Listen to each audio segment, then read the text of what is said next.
The 2 or 3 minutes before I left the apartment were nerve-wracking. I paced up and down in front of the hallway mirror, constantly checking my reflection. My new wig was longer.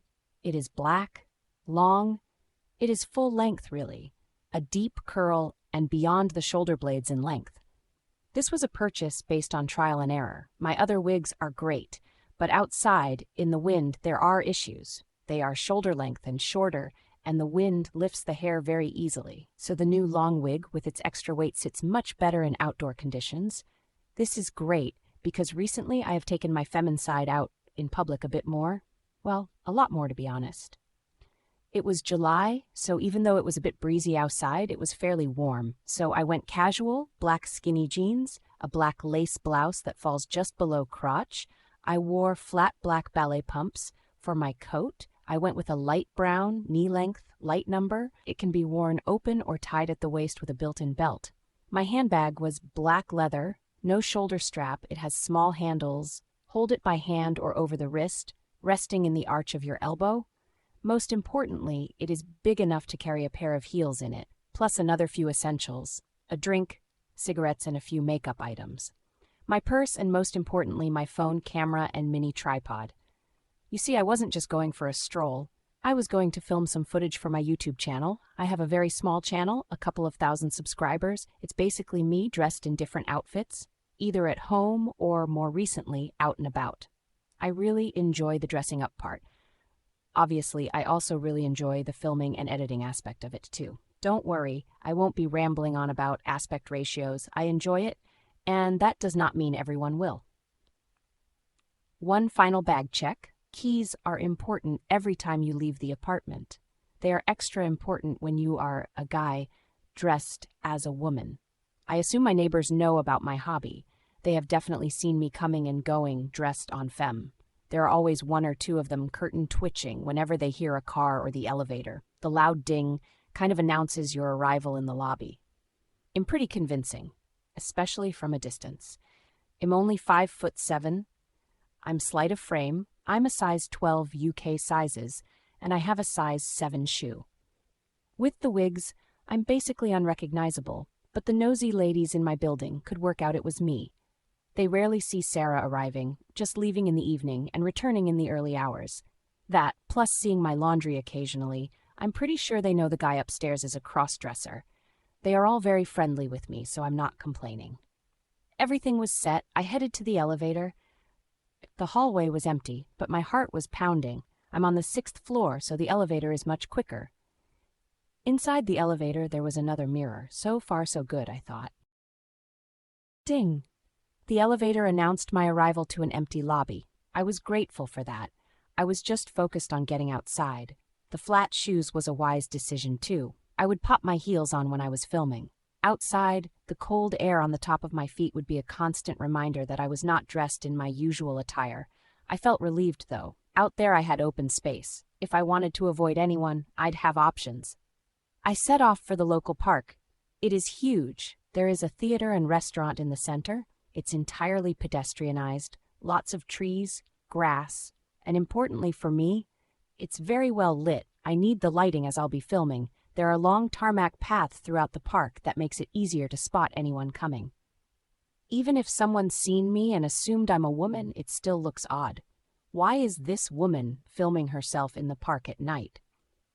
The 5-minute walk took 2 minutes. I was keen that night. The weather was perfect, a nice clear sky, barely any wind, and a nearly full moon. These were ideal conditions to film in. I headed to my usual spot to get set up. That involves quickly setting up my little tripod and camera and popping my heels on. I went with my classic deep red stilettos. They have a good thick ankle strap and a 4-inch heel. The ankle support makes them a lot easier to walk in. With everything set up, I began to strut my stuff. When I say that, I don't mean catwalk strutting. I mean walking up and down the path looking as casual as I can. I'll maybe smoke a cigarette or make a fake phone call. It's all for the camera, for effect. It's better than me just standing there or marching up and down with apparently no purpose.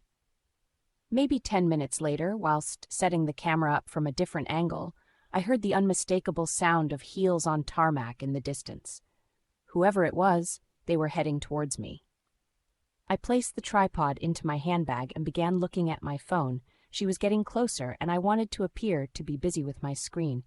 I looked in her direction. She looked at me and smiled. Before she opened her mouth to speak, I realized something. She was wearing a wig, a good one.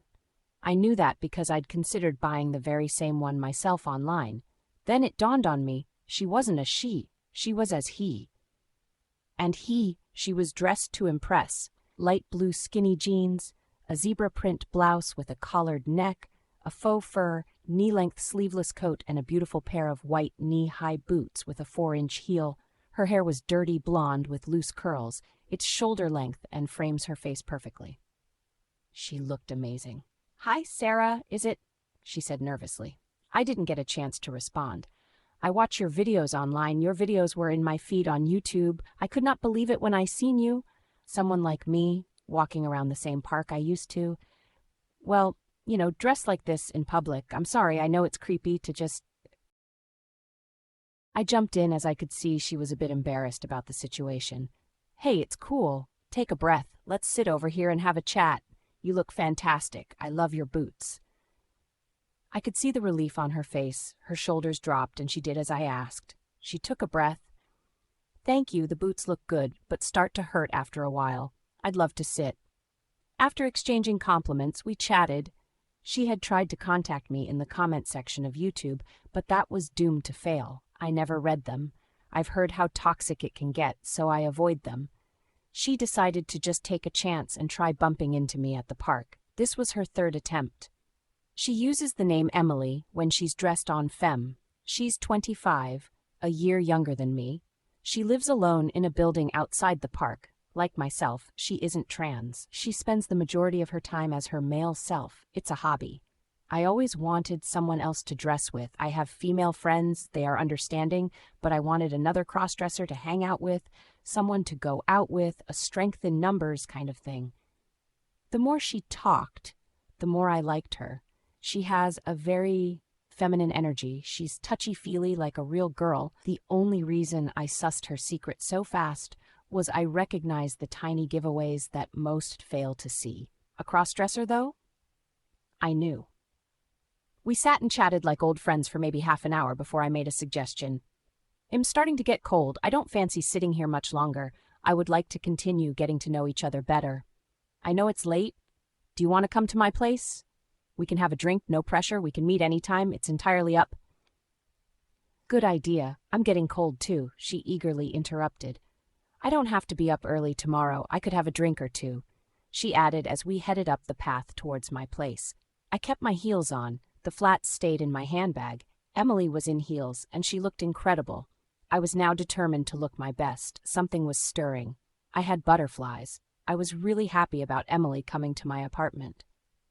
It was 2 a.m. as we rounded the corner by my building. Even the sound of our heels on the silent street didn't alert my nosy neighbors. There were no lights on. We were laughing and trying our best to stay quiet as we exited the elevator and quickly marched to my door. Once inside, I took her coat. I saw her gorgeous figure. She was as tall as me, but had more to her hips, giving her a fuller, more hourglass-like figure. I got us a couple of beers, and we sat together on the couch. As we talked, we got closer on the couch. Little by little, the beer was helping to relax us both. We really laughed a lot. It was a great night. We'd already made plans to meet for a trip to the movies the following Monday. I knew she wanted to get home before the sun came up. And yes, I made a few terrible vampire jokes. "I am so happy I accidentally on purpose bumped into you tonight. Well worth the risk. You could have easily told me where to go. I'm glad you didn't," Emily said as we went to get her coat. I turned and faced her. "I am happy we met, too. Emily, I can't believe it's nearly 5 a.m. I could listen to you all night. My face hurts from laughing." She grabbed me by the waist. I grabbed her. Our lips met. All efforts in being gentle failed. We were now locked together. Moving backwards quickly towards the bedroom. This was intense, stripping away our clothes between kissing and breathing. Emily said, "Sarah, I guess I am willing to stay until after the sun goes down." Nose to nose, we locked eyes. "Okay, Emily, only if you don't bite me," I said. "No promises," she said as she closed the blinds.